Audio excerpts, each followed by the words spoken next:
Hi everybody, and welcome to our first online lab. In today's lab, you're going to use what's called a gas law simulator to get some experience with the 3 different gas laws that we have talked about. So you're going to open up this document in your modules, and it's best if you can print it out if you can, and then you're going to go to this link. This link is going to take you right here, and this is our gas law simulator, and I just want to walk you around this a little bit. First off, for our purposes for this lab, we're not going to be using anything on this side. Really, from the pump over, we're not going to use. In the simulator here, you have gas particles floating around. All right, obviously there would be millions and trillions of these, but this is just to give us a visual. You have the volume. The volume of this container can change. You have your temperature here. You can either heat or cool down your sample, and you have a pressure gauge right here. All right. If you want to heat or cool your sample, all right, you're just going to hit heat, and then you'll see what happens, and then just hit it again to stop it. If I'm going to cool it down, hit cool and hit it again to stop. You're going to be asked to get different data points, so you will be heating, stop, cooling, stop to get your different data points, all right?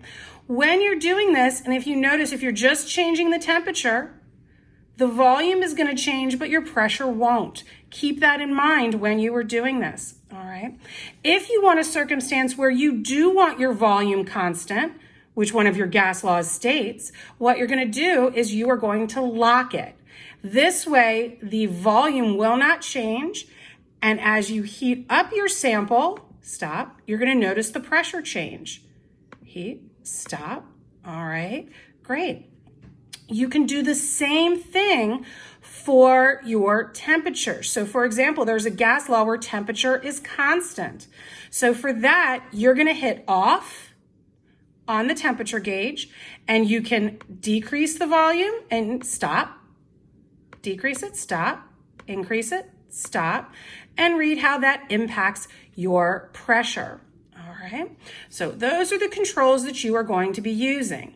All right, if we go back to our document, which I'm going to find here for you, all right, for each of the gas laws, you're going to be answering the following. So part 1, Boyle's law. What variable should remain constant? You're going to look in your notes for that. You're going to plot 5 points for me, making sure you're using labels that you got from your simulator. You're then going to graph those, all right, on the graph to your right. I tell you what should go on the x-axis. Okay, what relationship does this represent, and how does this support the gas law equations from your notes? You're going to do the same thing, just scrolling down, all right, for Gay-Lussac's law, and then finally for Charles's law, all right? And then in the end, I'm asking you for Charles's law to see how close to absolute zero we can get. All right, great. You're going to be turning in this assignment on MyMCPS under assignments.